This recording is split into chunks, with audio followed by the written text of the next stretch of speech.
आज दिल्ली कांग्रेस के एक वरिष्ठ नेताओं का एक प्रतिनिधिमंडल मिला, जिसमें आदरणीय देवेंद्र यादव जी, हमारे पूर्व विधायक विजय लोचर जी, अनिल भारद्वाज जी, हम लोग एक दिल्ली के जो किसान हैं, पिछले दिनों जो आप लोगों के माध्यम से एक चर्चा दिल्ली में बनी हुई है कि दिल्ली के जो कृषि योग्य जमीन है उनका सर्किल रेट को रिवाइज किया गया और दिल्ली को 4-5 श्रेणी में बांट करके एक प्रस्ताव भेजा गया एलजी साहब को। इस प्रस्ताव को जब हमने खंगाला जांचा तो उसमें जो खास तौर से जो ग्रामीण देहात है, किसानों में एक तरह से चर्चा का विषय है कि आखिर कैसे हो सकता है कि दिल्ली को 4-5 श्रेणी में बांटना। अब से पूर्व में इस तरह की कोई भी कैटेगरी दिल्ली में नहीं होती थी। जब सर्किल रेट बढ़े, पिछले लगभग 7 बार दिल्ली के अंदर सर्किल रेट बढ़े, तो कहीं पे भी चाहे कांग्रेस की सरकार रही है, इससे पूर्व कोई भी सरकार रही है, उन्होंने समान रूप से दिल्ली को देखा है और समान रूप से हर किसान की उस भूमि को सर्किल रेट में डिवाइड किया।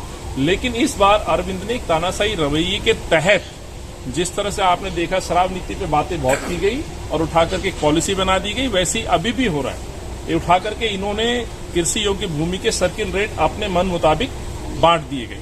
तो इसका हम एक ज्ञापन लेकर के आए थे। हमने आज ये भी कहा है एलजी साहब को, इसमें कहीं ना कहीं भ्रष्टाचार की बड़ी बू आ रही है और सवाल इस बात पर खड़े हो रहे हैं कि आखिर अरविंद केजरीवाल ये किस तरह से इन दरों को बढ़ाना चाहते, उसका पैमाना क्या है, क्या फीडबैक लिया, नथिंग। हमारे पास सूचना ये है, यमुना बैठ के अंदर कई सिटिंग इनके जनप्रतिनिधियों ने जमीन खरीदी हुई है। कहीं उनको सरकारी योजनाओं के तहत फायदा पहुंचाना तो मकसद नहीं है, नंबर 1। और दूसरा, इस शहर को जिस तरह से केंद्र सरकार नफरत में बांट रही है, वैसे किसानों के बीच में बांटने की एक प्रक्रिया है, जो मुझे लगता है कि ये लोगों के अंदर एक संदेश इस तरह का जाएगा जो दिल्ली के लिए हित में ठीक नहीं है। इसी के लिए हमने आज एलजी साहब से मुलाकात की, अपना पक्ष रखा। हमने इसमें एक जांच की मांग रखी है कि इस पूरे सर्किल रेट के पीछे कहीं गहरी साजिश तो नहीं है।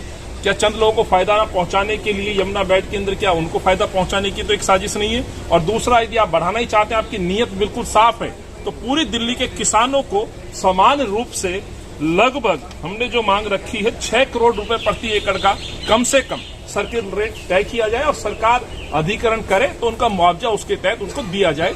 ये सबसे बड़ी महत्वपूर्ण बातें हमने उनके सामने रखी है और ये भी कहा है एलजी साहब से, इसको जब तक पास न किया जाए, जब तक आम जनमानस से संवाद स्थापित न किया जाए। शीला जी एक बड़ा उदाहरण रही है। भागीदारी के तहत लोगों के संवाद किए जाते थे, सुझाव लिए जाते थे, राउंड टेबल मीटिंगें होती थी और उस पर निर्णय लिया जाता था। लेकिन अब एक तानाशाही रवैया दिख रहा है, जो केंद्र की सरकार कर रही है वैसा ही कुछ अरविंद केजरीवाल साहब दिल्ली में कर रहे हैं। तो उसी को लेकर के आज प्रतिनिधिमंडल मिला और मुझे उम्मीद है कि दिल्ली के किसानों को और गांवों को बांटा नहीं जाएगा।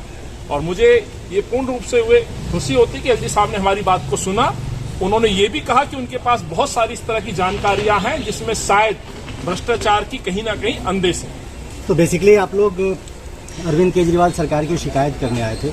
एक तरफ सर इंडिया अलायंस बहुत मजबूती से 24 की तैयारी कर रहा है, आप लोग लगातार अरविंद केजरीवाल पर आरोप लगा रहे हैं। किस तरह से अलायंस काम करेगा राष्ट्रीय स्तर पर, दिल्ली की भी बात? देखिए, मैं एक तो आपको दुरुस्त कर दूं, मैं पिछले 3.5 साल से, तो मैं जब से अध्यक्ष बना हूं, मैं और उससे पूर्व कांग्रेस के जितने बड़े हमारे चाहे पूर्व अध्यक्ष रहे हैं, उन्होंने इस सरकार की जो वादा खिलाफी है उसके खिलाफ आवाज उठाते रहे हैं।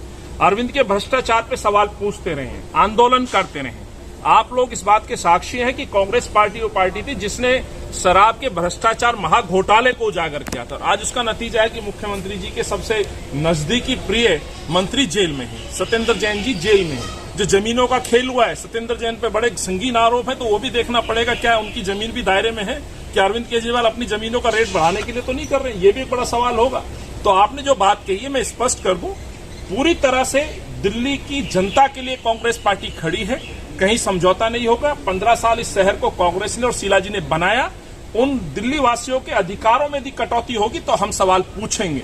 हमारी प्राथमिकता दिल्ली शहर है, दिल्ली का जो व्यक्ति है उसके रोजगार की, सुरक्षा की, महिला सुरक्षा की, दिल्ली के सद्भाव, मोहब्बत, प्यार की, दंगा रहित दिल्ली की जो हमने खूबसूरती देखी है, दिल्ली को विश्व में जो पहचान थी, उसको कायम करने के लिए अरविंद से लगातार प्रश्न पूछ रहे हैं, पूछते रहेंगे। ये हमारा विपक्ष का एक जिम्मेवार विपक्षी जिम्मेवारी बनती है, उसको हम पूरी तरह से निभाएंगे।